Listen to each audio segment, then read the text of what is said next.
Well, I am rather busy.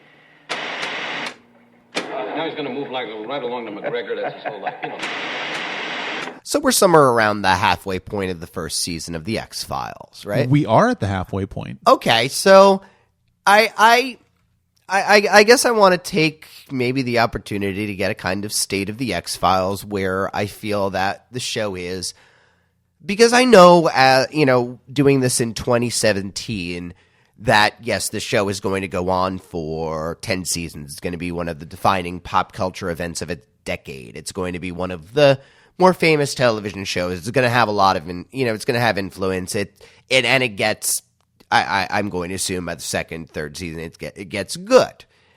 So I'm putting myself in the mindset of somebody who, it's 1993, and I've spent the past 12 weeks watching the show. And I guess my question is, am I going to be tuning in every week for this show based on what I've seen so far? And I don't know if the answer is yes. I think that's a hard question for me to answer because I didn't start watching The X-Files until the second season, I believe. It was definitely a cult show in the first season or two. And it was definitely the kind of show that a certain type of person watched, which was a nerd. And I'd say that with love because I am a nerd. Mm-mm. But it is true that The X-Files in the first season is a very different show than it becomes in later seasons. In tone, in execution of plot lines, in the way it tells its stories, and even the look of it, and the budget. And I mean, I find it very uneven show in terms of I don't know what I'm going to get from week to week.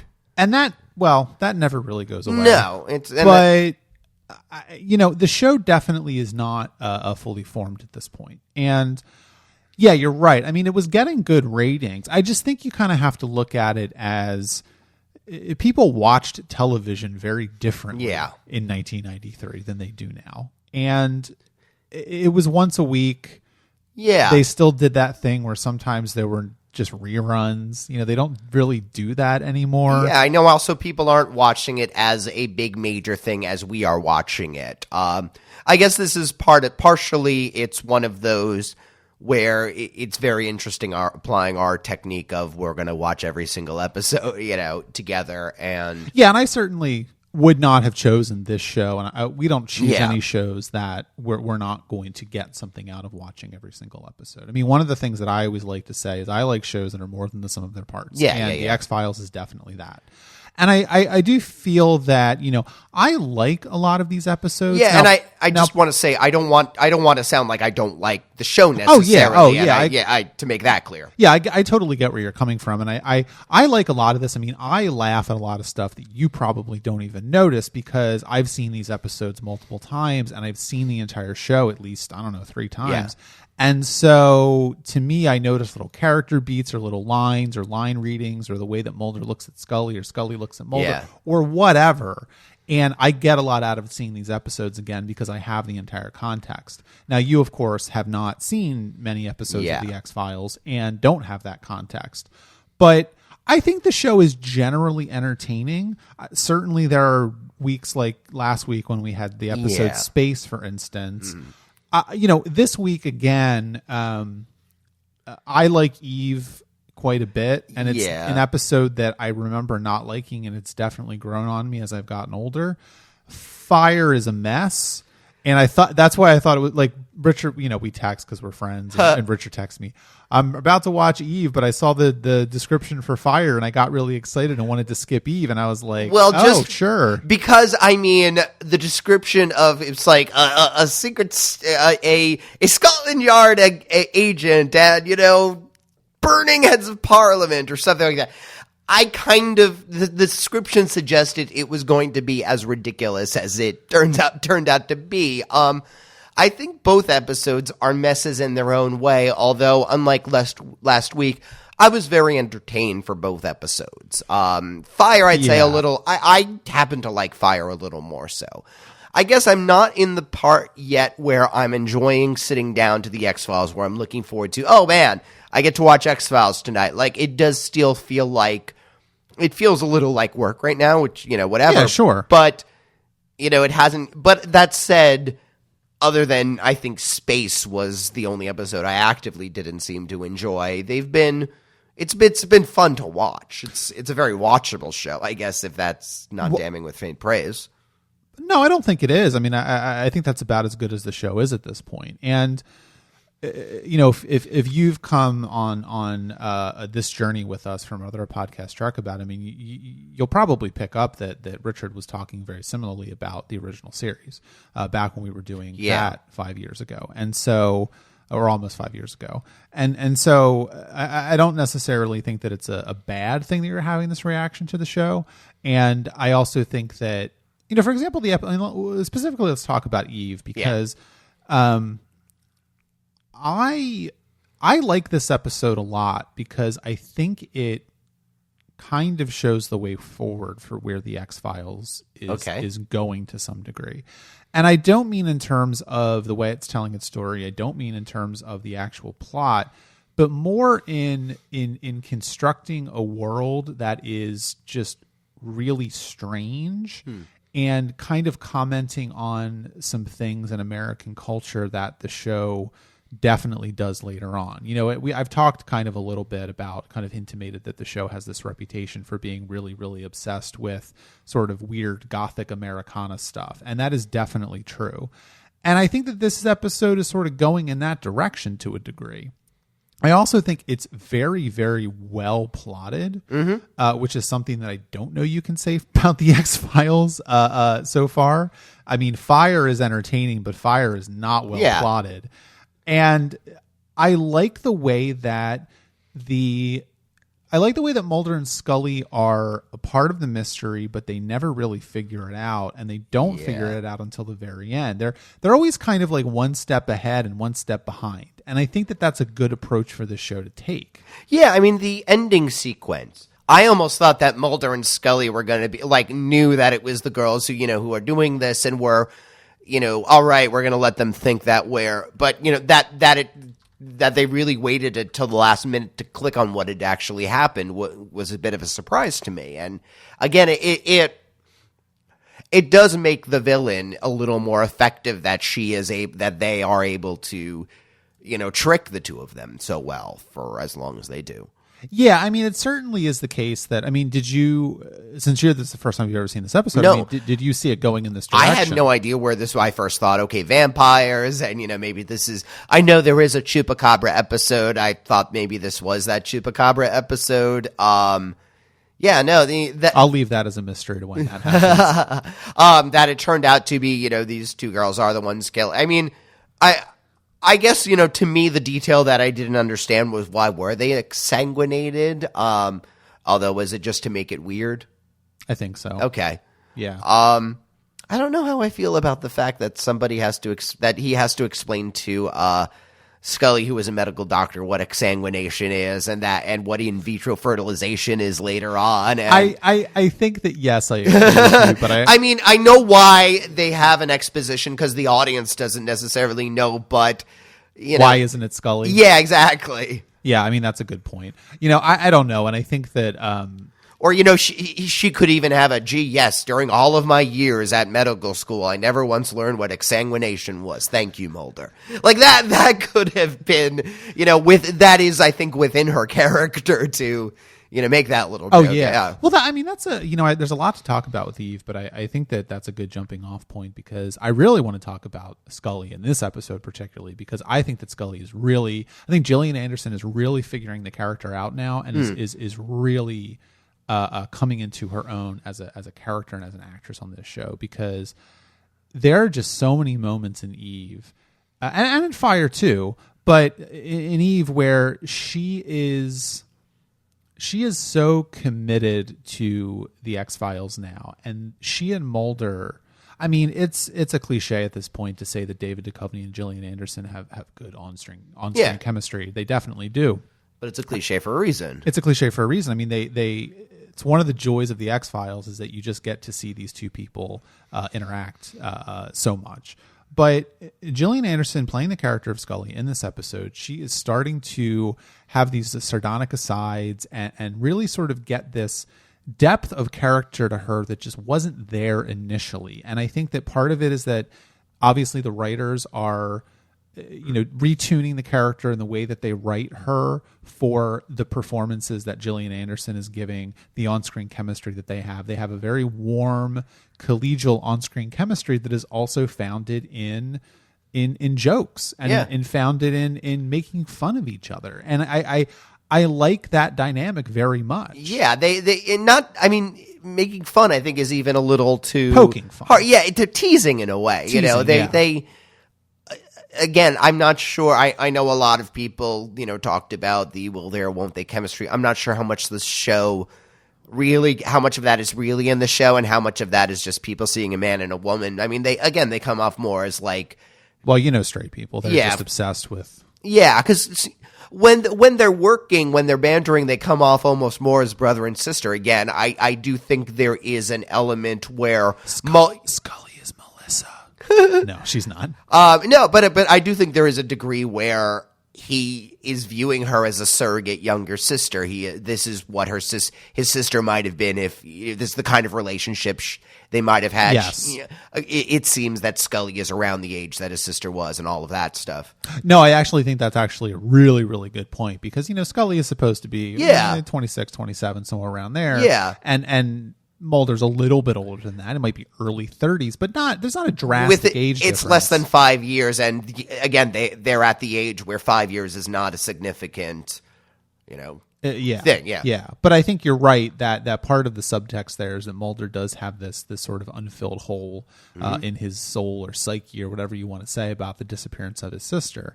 And yes, his sister was a little bit younger than him. Maybe not this much younger, but somewhere around there. It's close enough that you can kind of... I think, didn't he say he was 12 and she was 8 or something like that? So it's about 4 years. So yeah. So it's like, it's a little, it's about the same age difference. And we find out later that Scully also has an older brother. So it's kind of, and I don't know how old he's supposed to be, but it is the kind of thing where that's definitely a like flavor to the two characters. Absolutely. Yeah. Yeah, again, that seems like a much more interesting direction than it also explains why they are such a unit, why they do willing to. But I mean, I think the moment that I really like between the two of them the most is after, when she begins to make the connections about, all right, it has something to do with this genetic clinic, with this fertility clinic and something to do with this doctor. Right. And there's, this connection here.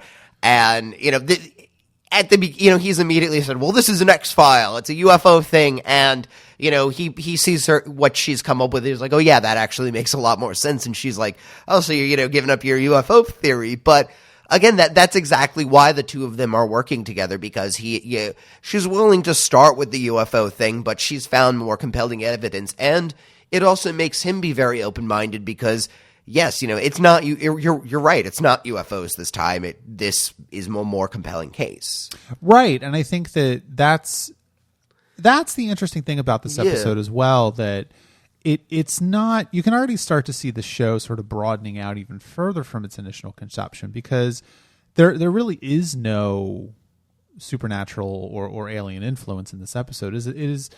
It's a science fiction-y sort of concept. Yeah, but there's nothing non-human about it. Yeah, it's we can accept that there is some, that enough science and genetic it's similar to how they had an AI computer. Yes, it's probably beyond the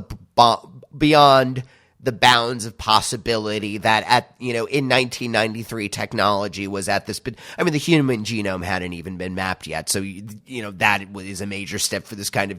But we can accept that this happens. This is a world where extreme possibilities exist. The X-Files are those extreme possibilities, and so yes, I believe that Sally Kendrick can be that smart that she can figure out how to do this. Yeah, absolutely. And I think that the other thing about Eve as well is, I think that the twins that play the two girls, Tina and what's the other one's name? Kara, sure. Tina, Charlotte. Tina and no, Cindy. Cindy I don't see Tina. Any difference between Cindy and the names I just said. The two twins that play Cindy and Tina, charitably speaking, one of them is a better actress than the other one, but that's fine. I think that it's, in a way, it is indicative of something that the show is already starting to do, which is that the real threat is never what they actually think it is. Yeah. And which, okay, it's a mystery show. Yeah. It's a procedural. We get that. And at its heart, the X-Files is a supernatural procedural. It's something that the show, again, kind of broadens out from later. But it is the kind of thing where you look at this and you say, I just like watching these two people work a case. Yeah. Like, it's really enjoyable to just watch them go through the motions of trying to figure out exactly what's going on in this well-plotted episode. Yeah. Yeah, and that I guess, maybe if I did see it a second time, it would be a little bit. Okay, here's one question I actually have on a plot level. Other than the video, do we see Sally Kendrick? Well, yes, I think so. Okay, because I'm not sure if we've just seen Eve clones or we actually have seen her. Well, Sally Kendrick was an Eve clone. I thought Sally Kendrick was the original scientist and she made the Eve clones after her. Okay, so I didn't really understand the plot then. No. Were you drunk when you watched this? A little. No, I guess there were just too many people running around that I got a little confused as to who was who. Essentially what happened is that these little girls were clones. They were the Adam and Eve clones in the 60s or whatever. Sally Kendrick was one of the clones. Okay. That went to medical school and became a doctor and all that kind of stuff. She was the one that actually tried to rescue the girls and try to turn them into good people. Yes. And then they killed her with the poison soda. I think they said that. I thought they said that, she was one of the Eve clones, and obviously they were then lying, and I didn't catch. Okay. Then that makes a lot more sense. And then when she said, my father, raised me in this program. Okay. I get it. Yes. Yeah. But I don't want to discount your confusion. Yeah. I do think that is a criticism of the episode. Yeah. I mean, I get the episode because this is like the 5th time I've seen it, but again, the episode partially does base around figuring out which of these identical looking people is which is a little part of it. So there is that confusion built in, and it is a strange story. It's an unusual thing, and yet it does go completely within the wheelhouse of government conspiracies and experimentation stuff. Yeah. I want to follow up with something that you mentioned last week as well, and especially in terms of Squeeze, because I think your reaction to Squeeze is going to be a through line throughout these entire X-Files podcasts. No. So strap in for that. Okay. But, in Squeeze, you had the problem of you didn't feel like Toombs was well-defined in his abilities. Yeah. And I don't really think that the twins were well-defined either. No, Does but that bother you? Not as much, because Toombs, we don't really get an origin as to why he's like this. At least we get an origin. We know that, all right, the twins have been genetically modified to be these super twins, and they have some kind of enhanced intelligence abilities, some kind of psychic. If it's a little vague, and again, I don't know how they exsanguinated without the father without any evidence, but they at least explain enough of the origin, and I can buy that somebody who has been genetically modified herself could genetically modify two twins that are psychically connected. So was your problem with Squeeze less that you felt like his powers were not well defined and more like you didn't know where they came from? A little bit of both, actually. It's just a bunch of random powers that were just there because, they wanted to create a villain and they grabbed a bunch of things. Because I find the psychic link between the twins to be the weakest part of this episode, and it makes no sense. I agree it's the weakest part of the episode, but and again, there is the, I don't know, there is this concept of they also could be lying when they said that we just knew. I mean, they could be lying. I know. But I don't. You don't think the show is that clever at this point? It's not that I don't think the show is that clever, but it's more that I don't really know how else that would have happened. Do you know what I mean? Like, we have no other suspects for murdering their fathers, and it did happen at the same time in the same fashion. Yeah. So their initial conception that it was Sally Kendrick and the other Eve clone is blown out of the water, because Sally Kendrick is actually a relatively normal, law-abiding person who, yes, she was conducting illegal experiments on people. That's not great. That's certainly not saying that she's a good person, but she's at least trying to clean up the mess she made. Right, and she's not murdering people. Yeah. And so we know that there were only 3 extant Eve clones. One of them is in an insane asylum. One of them is now dead, Sally Kendrick, and the other one comes in at the end of the episode. So there's not enough murderous Eve clones to pull that off. So by definition, it has to be the twins. I find that to be unsatisfying, but yeah, I don't know. I guess it is a question of, can you accept that there are psychic murder twins? I guess that's the question that we have to answer. And just like the episode is going to accept that, well, for the purposes of the episode, I accept it. Yeah, and I guess part of it is, it's not like I can't. It's not like I had the hardest time accepting Toombs's powers, for example. I don't know why I found the twins a more effective villain than, of course, I would not say that. Well, you're scared of children. That is actually this is how I think all, little girls are. If I stack up all of the villains of the week that we've had so far, the twins are going to be, close to the bottom, but Toombs is going to be on Toombs is not on the very bottom because I've seen Space. Yes. Yeah. So what do you make about there's something to be said for the episode trying to make some sort of statement about the dangers of genetic manipulation. Yeah. I don't know that it's really that well defined or what the point of the episode is, but it's definitely there. Yeah, again, the human genome hadn't been finished, but the project was underway, and there were certainly, if science fiction is a way that people are able to talk about their fears about technology, certainly that's one of the major wheelhouses that X-Files is in. Certainly a lot of the I would say the science fiction of the 90s was very defined by technological fears that technology would take away our humanity, because this was an era in which there was a lot of rapid technology changes. You go from 1990 through 2000, where personal computing is going to be in a completely different place. Where genetic science is a very different place. And so I think there were a lot of, the movie Gattaca, for example, was only a couple of years after this, and that's also going from that place of a worry that the ability to understand our own genetic code is going to ultimately lead to making us less than human or tampering with humanity a little too much. Now, I think a topic to discuss and probably over the course of the series is whether such fears are unfounded or justified. Yeah.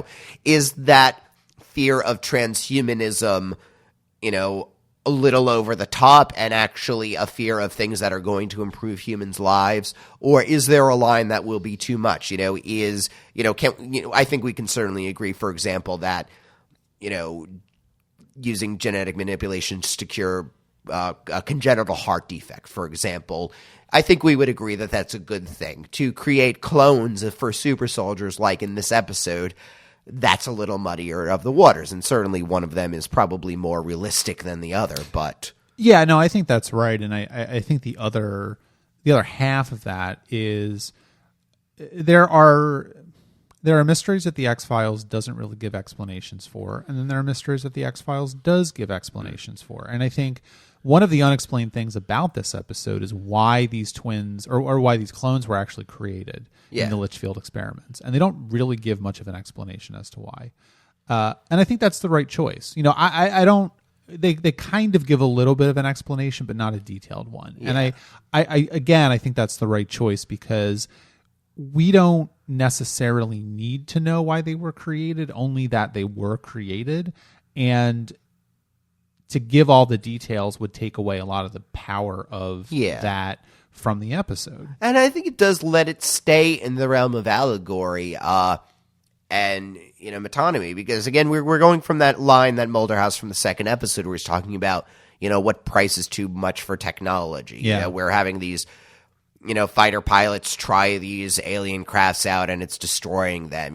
We're creating soldiers that are going to, let's be charitable, protect our country, but this is what's happening with them. I mean, obviously, yes, the genetic manipulation described in this episode is beyond the realms of reality. We're in a supernatural show, but it is asking a very legitimate question: what amount of it's certainly the show, I think, is it's not technophobic. It's not against technology, I would say. I think the show is pro-technology, but also agrees that technological progress for its own sake and without considering the human cost is irresponsible. I mean, it's ultimately looking for more responsible uses of that technology, more open and transparent. Yeah. And I think, frankly, it believes that doing any technology under such secrecy and so covertly taints it in a way. You can't have, maybe you can have genetic manipulation that we can agree is good, but to do it covertly and so secretively and so shadily is what makes it wrong. Yeah, no, I think that's a good point, and that's where we can leave it, because I do think that if there's anything that the X-Files is against, even at this early point in the show, is secrets, and specifically governmental secrets, and specifically the idea that the government has legitimate secrets, because let's not forget that Scully said in a previous episode that the government has a right to keep secrets. But it's really interested in drawing that distinction between secrets that are okay for the government to keep and secrets that are not. And I think we would all agree that the government creating clones of boys and girls to do something with them in terms of creating soldier or whatever the hell they were trying to do with these people is not a secret that is necessarily one that we should be keeping or something that the government should be doing. And I also, the one other thing that I want to sort of implore you to do is to kind of, I guess, put the X-Files in a particular context and to think about how this kind of stuff is going to play later on, because as the show goes much further into this kind of idea of governmental conspiracies and things like that, it will take on a very different flavor. I later. like flavors. So keep that in mind as well, I think. Yeah, I mean, because when people think of like conspiracy theories now, they don't think about the government and aliens. They think about things like, like the Loose Change documentary or whatever, like stuff like that, like 9/11 conspiracy theories. Or, let's go even further. All of the, whatever, Trump's ties to Russia. That's a conspiracy, isn't it? All of that shit going around. And, even though that seems to be much more legitimate than any of, than the Loose Change shit, for example, that's what, I think that's the flavor that now conspiracy theories are going to be taking. Yeah, possibly. Let's talk about Fire, which is an episode that I'm never really sure how I feel about. Yeah. Okay, so all of the characters felt really over the top on this, especially the supporting cast, but I kind of liked it. It definitely has a sort of weird, I don't know, like not direct to video 80s mystery horror thing going on, but almost. And, okay, so here's the thing. This was written by Chris Carter, and so was Space. I'm not saying that Chris Carter is the Gene Roddenberry of the X-Files. Oh, wow. But, he definitely sometimes has some weird instincts about storytelling. And this episode was certainly much better than Space, which was almost an unmitigated disaster. But I do think that the X-Files is not really good at giving Mulder and Scully romantic backstories or backstories of any kind. And I think that you're going to find very soon that they stop doing that. Good. This episode in particular feels to me like they're still not really sure what kind of show they want to make. And they're not sure if they want it to be Mulder and Scully go and solve a weird mystery, or Mulder and Scully go and solve a weird mystery while simultaneously having personal lives. Yeah, I mean, it almost... I don't really think of Mulder and... Again, this is just going from the... we talked a little bit about TOS. You don't really think about, like, Kirk's personal life as much. I mean, certainly he's able to have more romantic backstories that work because of the nature of things, but like there's an iconicness to them that means that like when the show is off, I'm not thinking about what they've done outside of it, you know? Yeah. They don't need to kind of be three-dimensional characters in that way that I can picture what their morning routine is like. And I think that's true for these characters. Yeah, yes, and it works for them, you know, if it's just...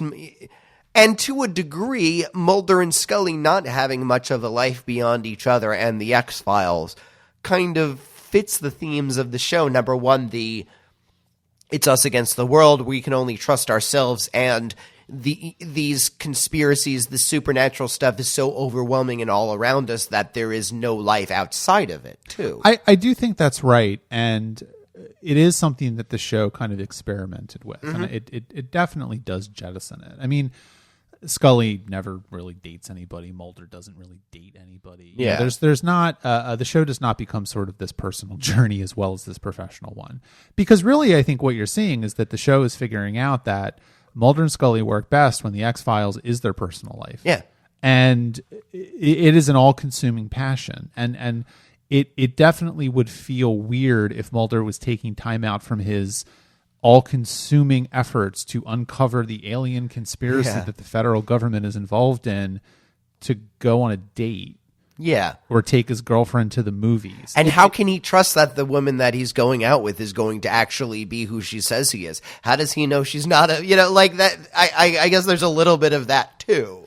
There's definitely a kind of, I guess, an undercurrent of this, which is that Mulder is kind of a damaged person. Yeah. And that he's kind of dragging Scully along with his emotional vulnerability damage, but I think Scully feels like a more whole character than Mulder. Mulder definitely has a hole to fill, and Scully does not. But I think that Scully is not defined by being a woman, but she is informed by it. And I think you see that especially in the episode from a few weeks ago where the show has sort of, that seemed to be the episode or the show definitively closing off the idea that Scully was going to go off and go on dates and, you know, whatever the hell else she was going to be doing. Yeah. And Scully doesn't really have an interest in a personal life because whatever she's doing at work is a hell of a lot more interesting and on her level. You know, Mulder is much more interesting than anybody else she's going to meet just by virtue of him, you know, being less clueless than everybody else in a way. And Mulder seems to be dealing with... Mulder has all of these things from the past that, as you said, broken. I think that's perfect. You know, that he's...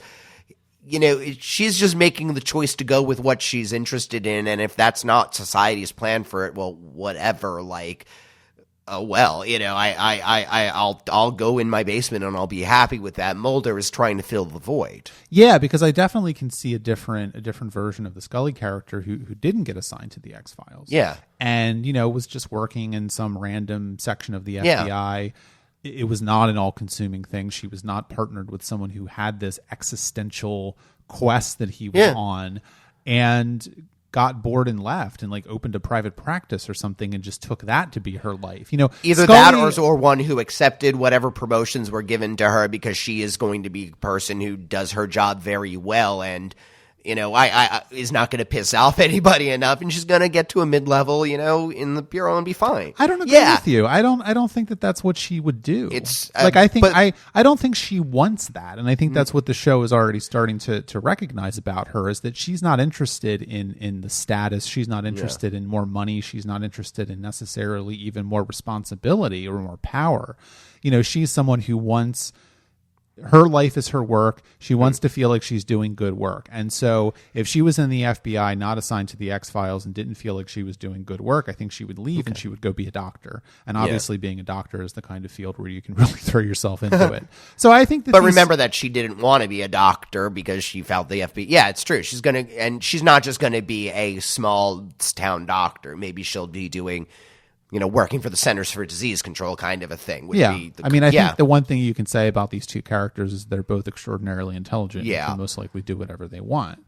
And I think what you see is again, the show is doing it in a different way with the character of whatever the fuck her name is. Well, Phoebe. Phoebe English. Phoebe Green, there you go. who is a horrible person and who I don't like. And I think that the show overplays the hand that it is given with her extremely badly. I don't think it works whatsoever to give Mulder a love interest from the past. I'm not interested in watching this. And it undercuts what could have been a very intense episode of the show. Yeah.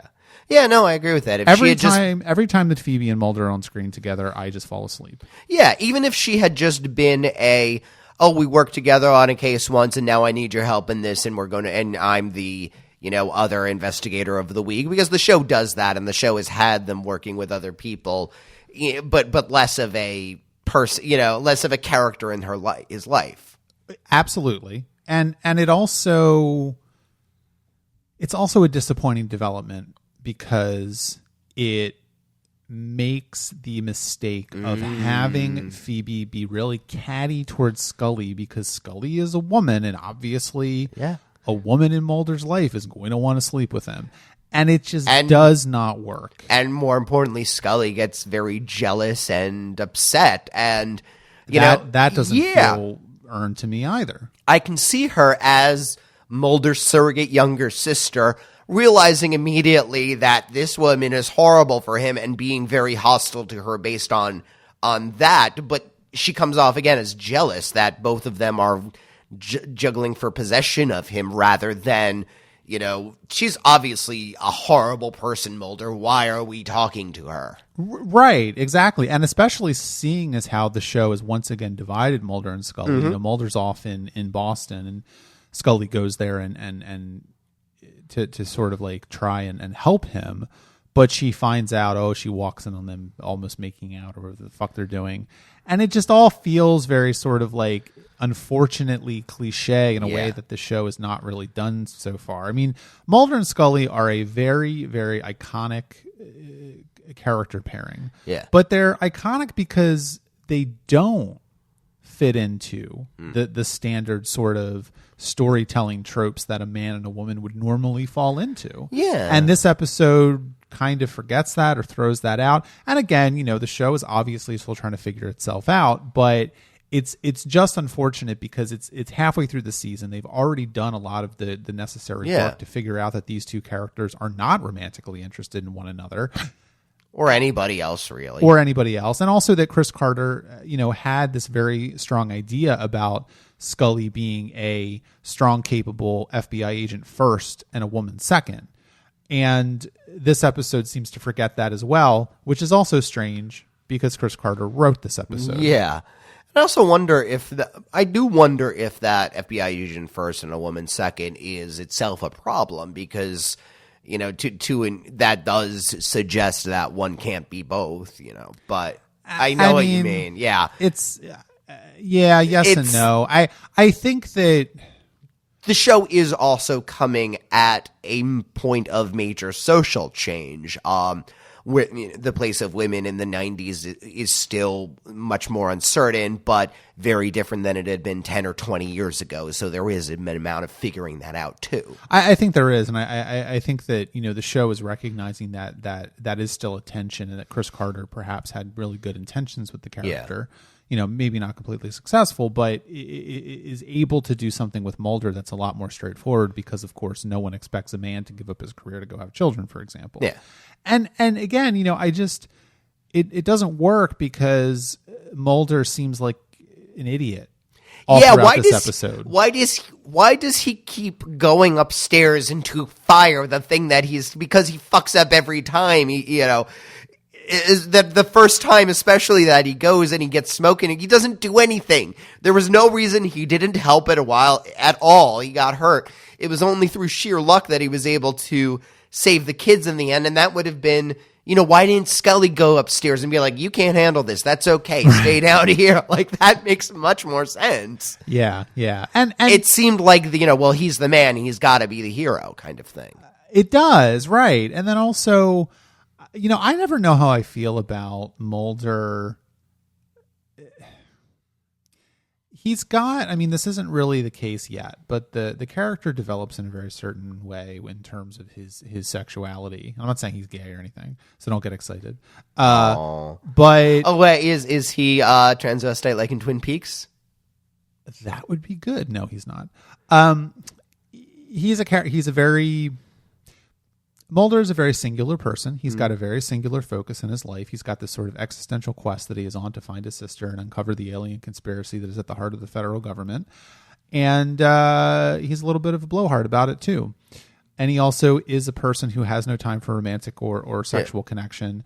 And so kind of likes porn a lot. Okay. Like that's already something that you're starting to see. I think there was one episode already where Mulder or Scully walks in and he's looking at it like a mag. So that's already starting to happen. Yeah, and but the thing is with the character of Phoebe Green is that I don't buy that Mulder would be this frankly like just blindsided by this character of Phoebe Green. I don't really get us. I mean, maybe I guess we're supposed to think they had some sort of like insane sexual connection or something.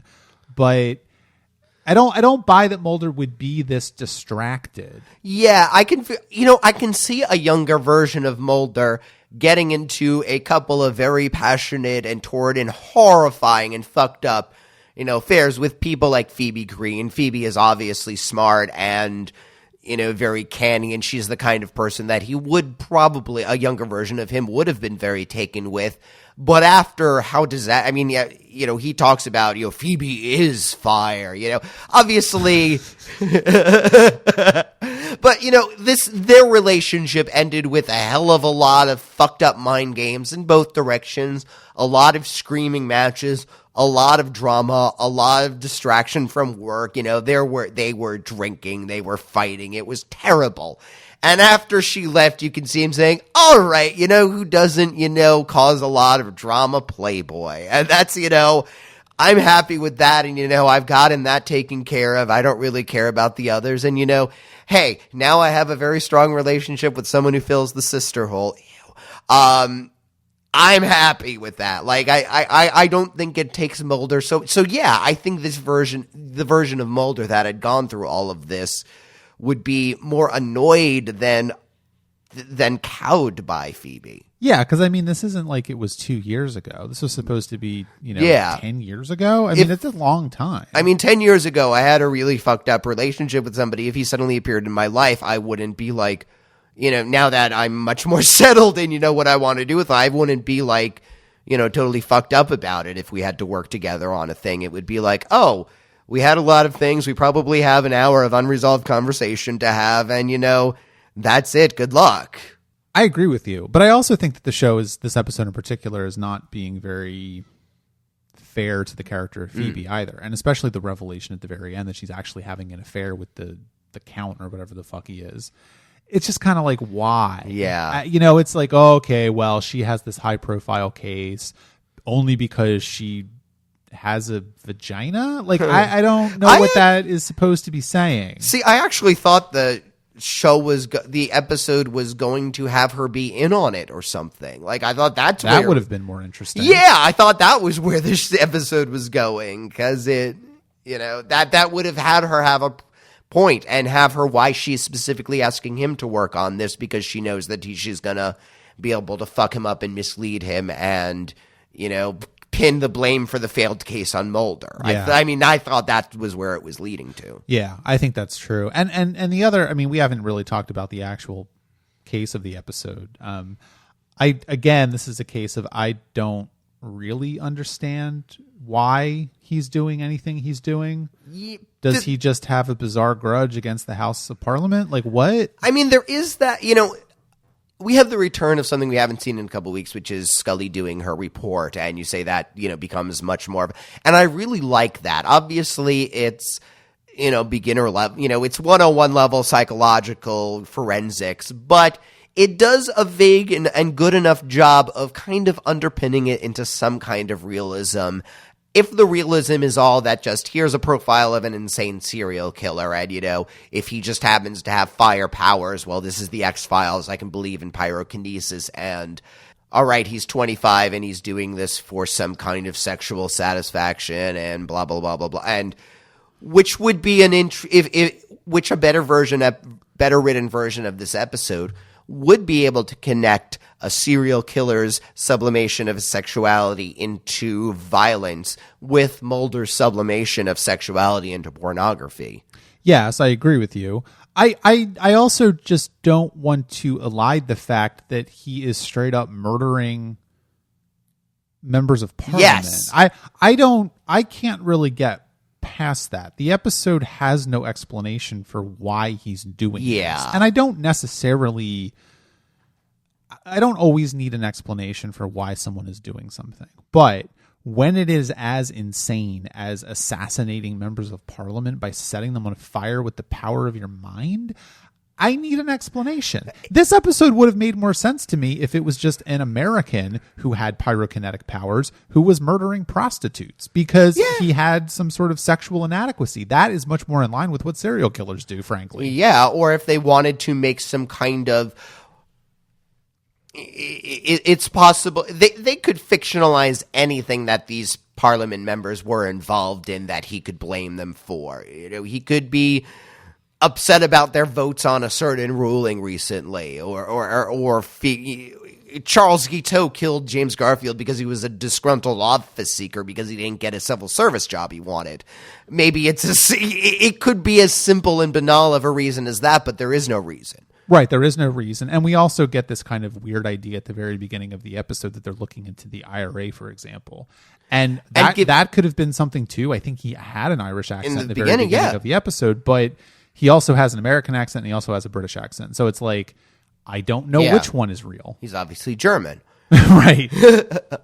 And the entire plot does depend upon the family not realizing by smell that their house is painted in jet fuel. I mean, that's not that has fumes to it. They do say that it's very, very diluted, which you kind of just have to go with, I guess. But yeah, I don't know. I mean, and I also feel like the character of Bob, Cecil, whatever you want to call him, would not be very good at this because he sets a bar on fire. And that seems to me to be very, very conspicuous. Yeah.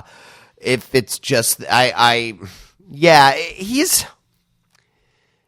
a show that wants to have somebody be raving, crazy, psychotic. I'm setting myself on fire and laughing gleefully. Ha ha ha ha, I'm crazy.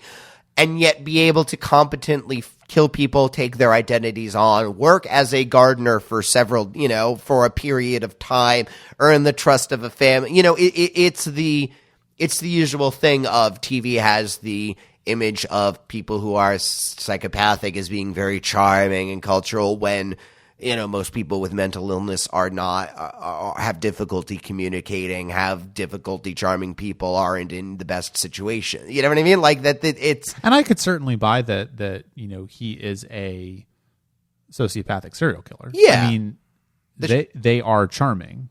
We are in the... Sometimes. And we are in the realms of, again, as I said, we're in the X-Files. We're in the realms of extreme possibility. If we can imagine it, it can exist if it's justified well. Yeah. I guess the feeling is that this has not been justified well enough. Yeah, it hasn't been justified well, and it seems more to me to be a justification for the character of Phoebe Green to come over than anything else. And if we get this episode, I don't like to go down the road of fixing episodes, but I think if you get this episode that is just a straight up episode of the show without the old love interest for Mulder whatsoever, where you have this charming serial killer in maybe a Ted Bundy sort of vibe or something that is murdering, sex workers, and they have to figure out what's going on. That to me is much more of an interesting episode of the show. And it's one that has a little more to say. It absolutely has something else to say. I don't know what this episode is saying. Don't murder people? Okay. Don't murder members of parliament and set bars on fire. Or their kids. And that was very creepy scene with the cigarettes and the kids, and I like that scene. It's well done. I think it's supposed to be creepy, and I think it's supposed to indicate to you exactly how much trouble this guy has connecting with people. But yeah, it's a little overplayed, I think. The other last thing I want to mention before we wrap this episode up is I would be remiss if I didn't mention the scene with Mulder with his shirt off, and because I was just like mentioning when David Duchovny has his shirt off because I'm a fan of it. But also Mulder is there, and he's just kind of like, oh, your girlfriend doesn't like me, and I almost died. And Scully's like, dude, here's what's happening. Here's all the work I've been doing while you've been mooning around over your ex-girlfriend, and now let's go catch this guy. Scully, you are awesome. No, I mean, I have a feeling, and we've seen already a couple of times, but I have a feeling Scully going in and being like, all right, you fucked up, here's the actual work, is going to be a sub-theme. Like, which, there is a part of me which is like, okay, don't do that too much, because that's the whole thing about women doing all the emotional labor for men, but yeah. Again, I can see the show being the two of them rescuing each other a bit. I think that is intended to, if it is falling into certain stereotypes, I think it's doing it in good faith of trying to be, it's trying to make Scully that much more awesome that it runs the risk of falling into stereotypes, Yeah. She's not the kind of person who's just going to meet somebody from their past and fall apart and fall into phobias. She's going to get to the bottom of it and figure it out. And if that's a stereotype, it's at least a positive stereotype. It's not making her... I think it may be an overcorrection from, well, the other thing would be to have her be the one falling apart, and we don't want to do that. That is true as well, yeah. And I think that there are some tensions that are just inherent in any sort of drama that you need to have. So, that totally makes sense to me. All right, well, if you have any thoughts on either of the episodes of The X-Files we just discussed, Eve and Fire, please leave a comment on the post for this episode of the podcast at tuninginshow.com. You can check out our Patreon, patreon.com/trekaboutshow, which also supports our other podcast, Trek About. We released our episode 2 days ago on the Voyager episodes, Eye of the Needle and Ex Post Facto.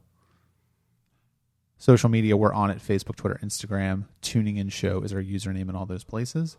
And as always, please leave us an iTunes review for tuning in. It is the best way for new fans to find the show.